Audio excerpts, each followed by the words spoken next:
Welcome back to the Cash Kicks channel for expert sports analysis, the best team picks, total picks, and in-depth breakdowns based on previous performances. Stay ahead of the game with our winning insights. And for even more exclusive parlay picks, check out Channel in membership. Arkansas's Razorbacks versus Mississippi State Bulldogs. 21 wins are not required to command respect in this league, but momentum is. The Arkansas Razorbacks, 16-6 overall and 6-3 in conference play, walk into Starkville with upper division positioning and real traction in the SEC race. The Mississippi State Bulldogs, 11-11 and 3-6 in conference action, are fighting to stabilize their season and defend their home floor at Humphrey Coliseum. Arkansas holds a 61.9% edge in the matchup projection, and the numbers explain why. One team is climbing, the other is searching for footing. In February, that contrast matters. Arkansas is scoring 88.7 points per game while allowing 77.6. Mississippi State averages 77.8 points and gives up 78.2. That's an 11-point offensive gap entering tip-off, and it sets the tone for what's at stake. Pace control, efficiency, and composure under pressure. Arkansas shoots 50% from the field, 37.4% from three, and 74.1% at the line. They distribute 17.3 assists per game, force 7.5 steals, and protect the rim with 4.7 blocks. Mississippi State shoots 44.2% overall, 30.9% from deep, and 68.7% from the stripe, with 12.3 assists, 6.0 steals, and 4.5 blocks per contest.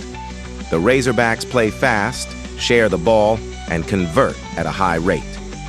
Mississippi State leans more on physical rebounding, 40.5 boards per game to Arkansas's 36.3, and interior presence. The offensive centerpiece for Arkansas is Darius Acuff Jr., pouring in 20.3 points per game with 6.2 assists, shooting 49.1% from the floor, 40.8% from three, and 77.2% at the line. He's efficiency and volume wrapped together. Trevon Brazile adds 12.5 points, 6.9 rebounds, 1.5 steals, and 1.3 blocks, giving Arkansas a versatile two-way forward who stretches the floor at 39.1% from deep.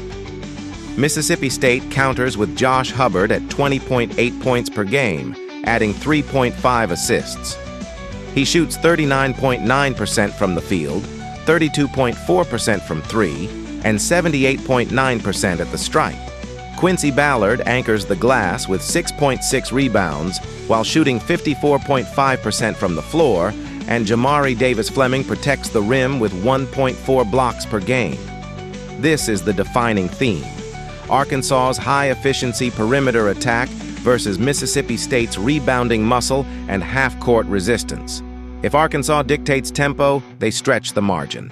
If Mississippi State slows it down and controls the boards, they shrink the game. Recent form sharpens the picture. Arkansas is 3-2 in its last 5, but the wins have been emphatic: 93-68 over Vanderbilt, 85-81 over LSU, and 83-79 at Oklahoma. Even in losses, including a tight 85-77 battle with Kentucky, the Razorbacks scored efficiently and stayed competitive. Mississippi State is 1-4 over its last 5. A strong 80-66 win at LSU stands out, but losses to Missouri, 84-79, Vanderbilt, 88-56, Texas A&M, 88-68, and Ole Miss, 68-67, reveal inconsistency, particularly on the offensive end. The Bulldogs have struggled to sustain scoring rhythm in close, tight games. The duel within the duel belongs to Acuff and Hubbard, two high-usage guards with different rhythms. Acuff is controlled and surgical, creating for others while maintaining elite shooting splits. His 2.0 turnovers per game reflect poise. Hubbard is aggressive and volume-oriented, capable of heating up quickly but less efficient from the field. When he's on, Mississippi State's offense lifts with him. When he's pressured, possessions stall. Rebounding tilts toward Mississippi State, but Arkansas counters with spacing and ball movement. The Razorbacks' 17.3 assists per game versus Mississippi State's 12.3 speaks to offensive flow. Arkansas's 49.8% team field goal percentage compared to Mississippi State's 44.2% is a structural difference. Shot quality versus shot difficulty. Arkansas will space the floor with Brazil and its shooters, pulling Ballard away from the paint. Mississippi State needs to win second chance points and avoid fouling, especially with Arkansas shooting 74% from the line. Turnovers could be pivotal. Arkansas averages 9.5 per game compared to Mississippi State's 11.8, and those extra possessions may prove decisive in a fast-paced second half. Arkansas has the edge in bench impact and late-game composure. Mississippi State has struggled to close out tight one-possession games. Arkansas will look to play fast, pressure defensively, and create mismatches through A-cuff. Mississippi State aims to slow the game, control the paint, and keep Hubbard scoring. Arkansas's balance, shooting, and ball control give them the edge, while Mississippi State's rebounding keeps it close, but not enough to close the scoring gap. After analyzing both teams, my first pick for this match is Arkansas winner. The Razorbacks' offensive precision and guard leadership separate them late, reinforcing their place near the top of the SEC and extending their upward trajectory at the right time of year. My second pick for this match is total over 159.5 Utah Utes versus Kansas Jayhawks. The lights will be bright inside Allen Fieldhouse as Utah arrives at 9-13 overall and 1-8 in Big 12 play, while number 11 Kansas stands at 17-5 and 7-2 in conference, sitting fourth in the league race. For Kansas, this is about protecting position near the top of a brutal conference and reinforcing its identity as a contender. For Utah, it's urgency, a chance to flip the narrative in hostile territory. The numbers lean heavily one way. The matchup projection gives Kansas a commanding 94.9% edge, but conference basketball rarely follows script, and Utah walks in knowing a single breakthrough win could redefine its season. Kansas scores 78.1 points per game while holding opponents to 67.7, a plus 10.4 scoring margin built on balance and defensive control. Utah scores slightly more at 78.8 per game, but gives up 81.0. A negative differential that has defined its struggles in close games. Efficiency separates them. Kansas shoots 47.8% from the field, 36.2% from three, and 75.8% at the line. Utah shoots 46.0% overall, 36.4% from deep, and 72.9% from the stripe.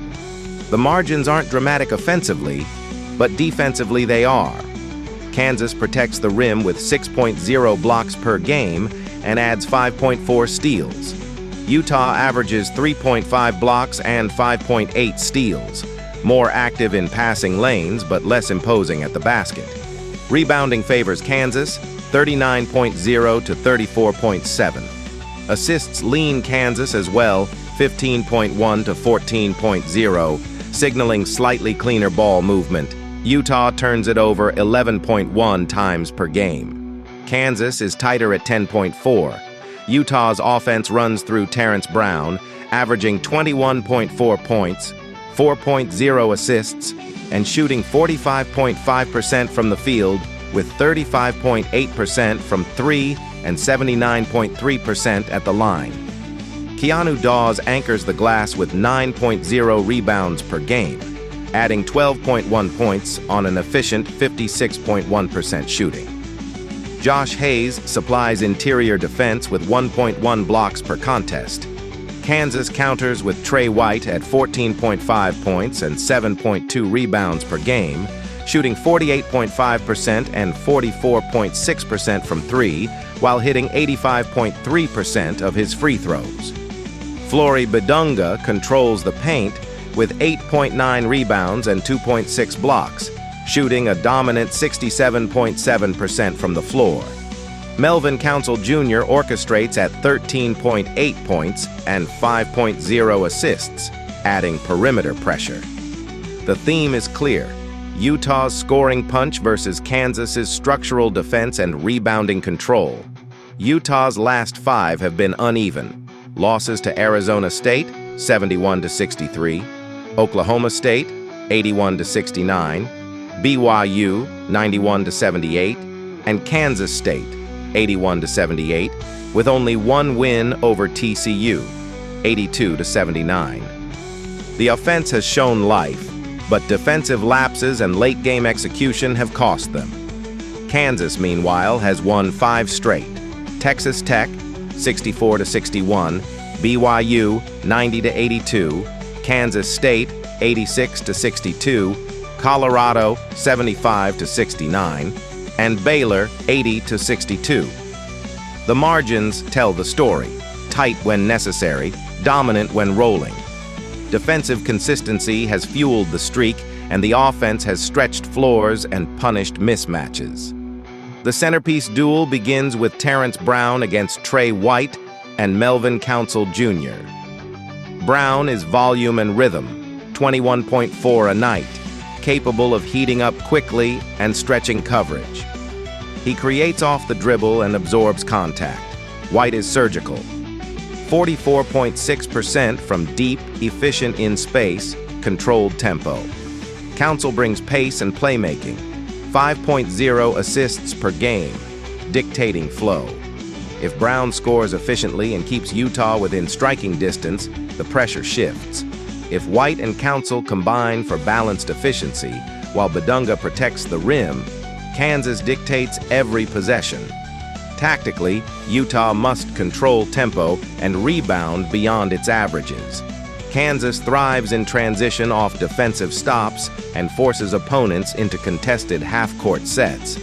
Bidunga's rim presence challenges Utah drivers, while Kansas's perimeter accuracy punishes help rotations. Utah's path is shot-making and disruption, forcing turnovers, converting early offense, and winning the three-point margin. Kansas's path is steadier: rebound, protect the rim, move the ball, and squeeze the life out of possessions late. Bench depth and home court composure lean Kansas. The Jayhawks' defensive structure travels well within their own building, and their late-game poise has been evident throughout conference play. After analyzing both teams, my first pick for this match is Kansas winner. Utah will find scoring stretches behind Brown and Dawes, but Kansas's rebounding edge and rim protection create separation in the second half. Efficiency, defensive discipline, and home control decide it. The Jayhawks hold serve, balanced, composed, and firmly in the conference race. My second pick for this match is total over 148.5. Oklahoma State Cowboys versus Arizona Wildcats. The stage is set in Tucson. Oklahoma State arrives at 16-6 overall and 4-5 in conference play, sitting 9th in the Big 12 standings and trying to steady itself in the middle of the pack. Across the floor stands number 1 Arizona, 22-0 overall, a flawless 9-0 in conference, and alone atop the league. One team is fighting for positioning. The other is defending perfection. The numbers underline the gap. Arizona enters with overwhelming win probability and statistical control across nearly every category. But conference basketball in February is about pressure, poise, and execution. And this one carries weight for both sides. Arizona is chasing history and protecting first place. Oklahoma State is chasing relevance in a crowded race. That's the tension inside McHale. Arizona scores 89.5 points per game, while allowing just 68.5, a staggering +21 differential. They shoot 52% from the field, 36.3% from 3, and 73.8% at the line. They distribute 18.2 assists a night, pull down 43.4 rebounds, force 8.5 steals, and protect the rim with 4.5 blocks. It's balance, efficiency, and physical dominance. Oklahoma State plays faster offensively, but with less margin for error. The Cowboys average 86.5 points per game, shoot 47.8% from the field, 35.0% from three, and a strong 74.5% from the stripe. They collect 38.1 rebounds and 15.5 assists, while generating 7.7 steals and 2.7 blocks. Defensively, though, they surrender 80.4 points per game, a number that leaves little cushion against elite offenses. Anthony Roy fuels Oklahoma State with 18.2 points per game on 46.5% shooting and an elite 88.6% from the line. He spaces the floor at 44.8% from deep and sets the scoring tone. Parisa Fala adds 6.3 rebounds, while Kanais Clary orchestrates with 5.0 assists per game. Arizona counters with Braden Burries at 15.3 points per game on 50.2% shooting and nearly 80% at the line. Jaden Bradley contributes 13.9 points and 4.5 assists, shooting 50.5% from the field and 44.4% from three, precision and pace control combined. Inside, Toba Waka dominates the glass with 9.8 rebounds per game, anchoring a front line that turns misses into momentum. The defining theme is clear: Arizona's efficiency and defensive resistance versus Oklahoma State's explosive but vulnerable scoring attack. If the Wildcats dictate tempo and own the boards, the math tilts heavily in their favor. Momentum leans Crimson and Navy. Arizona has won 5 straight, victories over ASU, BYU, West Virginia, Cincinnati, and UCF, averaging nearly 84 points during that stretch while keeping opponents under control late. They've shown composure, especially in tight games, and their rebounding margin has steadily climbed. Oklahoma State has also won 3 of its last 5, including statement offensive performances against BYU and Utah, but defensive lapses surfaced in losses to TCU and Texas. The Cowboys can surge, but consistency remains the question. The spotlight centers on Roy versus Burries. Roy is aggressive and shot-hunting, comfortable pulling up from deep or attacking the rim. His 88.6% free throw shooting makes him lethal in late-game scenarios. Burries is more surgical, efficient, patient, and supported by a deeper offensive structure. Bradley's perimeter shooting and Awaka's rebounding presence give Arizona multiple layers of response. If Roy gets downhill and Oklahoma State controls pace, it becomes a rhythm game. If Arizona forces contested shots and dominates second chances, the Wildcats will squeeze the life out of possessions. Tactically, Arizona holds edges in field goal percentage, rebounding margin, rim protection, and assist production. That signals spacing, ball movement, and defensive switching that closes driving lanes. Oklahoma State must limit second-chance points and keep turnovers manageable. They average 12.4 per game to prevent Arizona from running in transition. The X factors: Oklahoma State's three-point efficiency and whether Clary can consistently break down Arizona's perimeter defense. For the Wildcats, it's rebounding dominance and bench steadiness, sustaining pressure across 40 minutes. In the end, perfection meets persistence. Arizona's defensive balance and rebounding control create too many extra possessions, and their 52% shooting proves sustainable against a defense allowing over 80 per night. After analyzing both teams, my first pick for this match is Arizona winner. The Wildcats' efficiency and composure remain intact. The unbeaten run continues, and the conference leaders strengthen their grip with another decisive statement at home. My second pick for this match is total over 167.5. Clemson Tigers versus California Golden Bears. Clemson arrives at 19-4 overall, 9-1 in conference play, sitting second in the ACC standings and firmly in the hunt near the top. California stands 17-6 overall, 5-5 in league play, 8th in the conference, and fighting to climb into the upper tier. The matchup predictor tilts sharply toward Clemson at 67.4%, but Cal owns the home floor at Haas Pavilion, and the Golden Bears average nearly 79 points per night. This is a statement opportunity for both sides. Clemson protecting contender status, Cal trying to shift the conference balance. Clemson scores 76.0 points per game while allowing just 64.5. California pours in 78.8 per contest but gives up 71.2. That contrast defines the tone. Clemson's defensive structure against Cal's offensive pace. The Tigers shoot 46% from the field, 34.1% from three, and 73.3% at the line. They average 13.2 assists, 36.1 rebounds, 10.0 turnovers, 6.3 steals, and 2.4 blocks. R.J. Godfrey leads with 11.8 points and 5.1 rebounds on a blistering 65.4% shooting.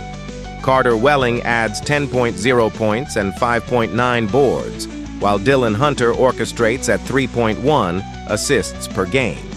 Clemson's offense is efficient and balanced, not explosive, but controlled. Defensively, they rebound and protect the paint with discipline, forcing opponents into half-court battles. California shoots 44.8% from the field, 37.4% from three, and 78.2% from the line. The Bears average 14.0 assists, 35.0 rebounds, 10.0 turnovers, 5.9 steals, and 3.4 blocks. Dai Ames leads the attack with 17.2 points per game, shooting 48% overall and 41.4% from deep. Justin Pippen contributes 15.0 points and 4.4 assists, plus 1.8 steals. Lee Dort anchors inside with 7.7 rebounds and 0.9 blocks. Cal spaces the floor, shoots confidently from three, and leans on guard creation. Their defense protects the rim better than Clemson's on paper, but they surrender more overall points. This becomes strength versus strength. Clemson's defensive efficiency against California's perimeter firepower. Recent form sharpens the edge. Clemson has won 4 of its last 5. Victories over Stanford, 66-64, Pitt, 63-52, Georgia Tech, 77-63, and Miami, 69-59, with the lone blemish an 80-76 overtime loss to NC State. The Tigers are tightening defensively, holding 4 of those 5 opponents under 65 points. Their scoring margins are steady, methodical, and controlled. California is surging harder, 5 straight wins. They dropped 90 on Georgia Tech, 86 on Miami, edged Florida State 63-61, handled Stanford 78-66, and beat North Carolina 84-78. The offense is humming, consistently clearing 80 in 3 of the last 5. The Bears are playing faster, freer, and with visible confidence. The centerpiece is the guard duel. R.J. Godfrey's efficiency is surgical, 65.4% from the field, selective shot-making, strong finishing. He doesn't force volume, he punishes space. Across from him, Dai Ames is a volume scorer with range, 17.2 points, 41.4% from 3, and 84.3% at the line. Ames stretches defenses, Godfrey bends them with precision. Justin Pippen adds another layer, 15.0 points, 4.4 assists, 35.7% from 3, a dual threat who fuels Cal's tempo. Dylan Hunter counters with steadiness rather than flash, protecting the ball and initiating Clemson's sets. On the glass, Carter Welling's 5.9 rebounds collide with Lee Dort's 7.7 per night, a battle for second-chance control that could dictate possession count. Tactically, Clemson will slow the game. Expect disciplined closeouts, half-court defense, and an emphasis on limiting Ames' clean looks.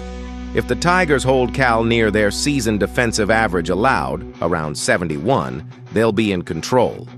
But if the Bears get rhythm from 3, they hit 37.4% as a team, the floor widens quickly. Rebounding is nearly even, but Clemson's plus 4.9 scoring defense margin over Cal's defensive numbers is telling. Turnovers are identical at 10 per game, meaning shot quality and efficiency become decisive.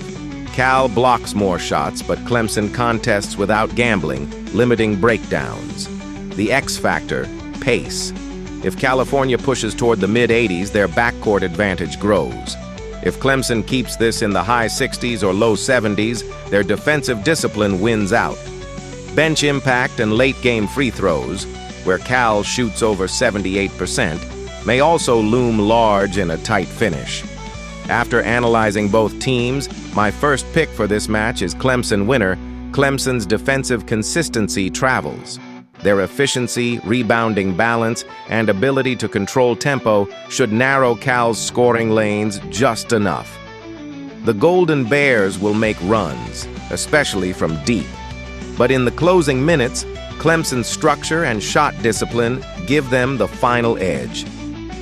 My second pick for this match is total over 135.5. Florida Gators versus Texas A&M Aggies. Florida enters at 16-6 overall and 7-2 in league play. Texas A&M stands 17-5, also 7-2 in the SEC, sitting level near the top of the standings. This isn't just another February game, it's separation night in a crowded conference race. The projection leans Florida's way at 57.7% to 42.3%, but the Aggies own the home floor and the league's most explosive offense. Something has to give. Florida brings balance and defensive length. Texas A&M brings pace, pressure, and scoring punch.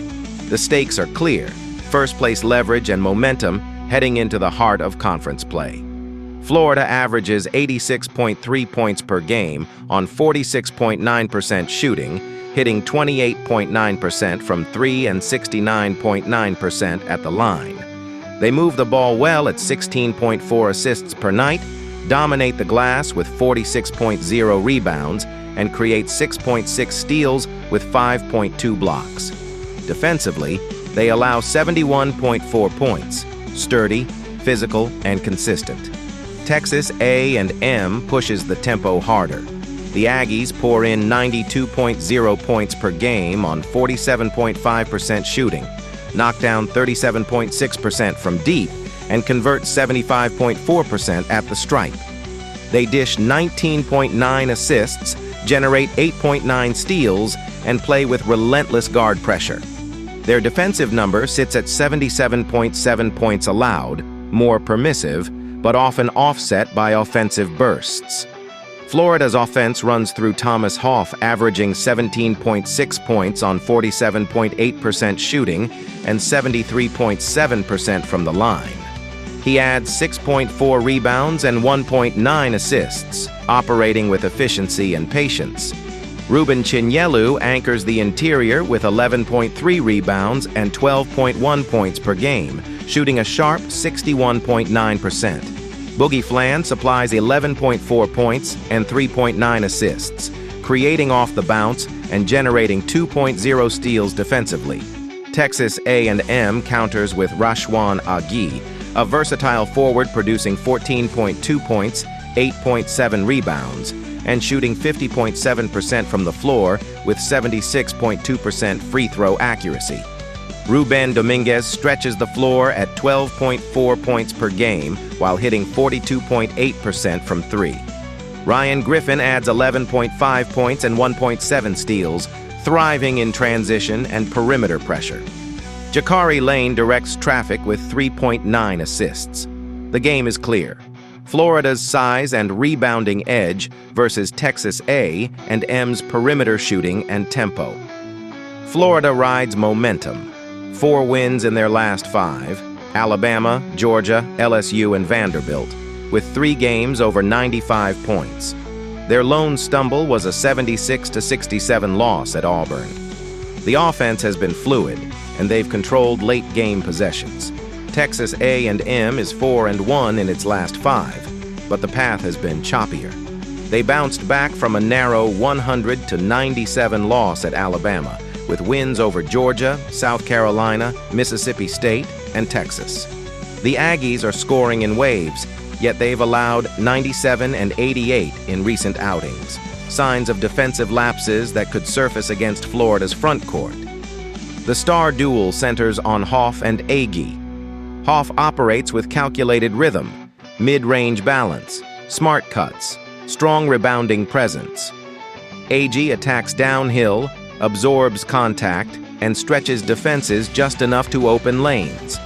Hoff's 47.8% efficiency against Aggie's 50.7% sets up a matchup of precision versus power. If Chinyelu controls the glass against Aggie and the Aggie forwards, Florida tilts the interior battle. If Dominguez and Griffin heat up from deep, A&M tilts the math. Tactically, watch the rebounding margin. Florida's plus 7.6 edge on the boards is real, and second-chance points could slow A&M's tempo. The Aggies will counter by pressuring passing lanes. Their 8.9 steals per game are a direct weapon against Florida's 11.7 turnovers. Spacing matters. A&M's 37.6% three-point shooting stretches defensive rotations. Florida's 5.2 blocks provide rim protection, but if forced into extended closeouts, that advantage thins. In the half-court, Florida's size could dictate pace. In transition, A&M thrives. The X factor is perimeter efficiency. If Florida's shooters lift that 28.9% from three, the Aggies' defensive gaps widen. If A&M wins the turnover battle and keeps it fast, the crowd becomes a sixth defender. Expect rhythm swings. Expect a tight final 5 minutes. Florida's rebounding control and defensive structure give them a steadier late-game platform. Texas A&M will score, they always do, but second-chance possessions and interior efficiency should tip the margin. After analyzing both teams, my first pick for this match is Florida winner. In a game defined by pace versus power, Florida's balance and glass control become the difference. My second pick for this match is total over 161.5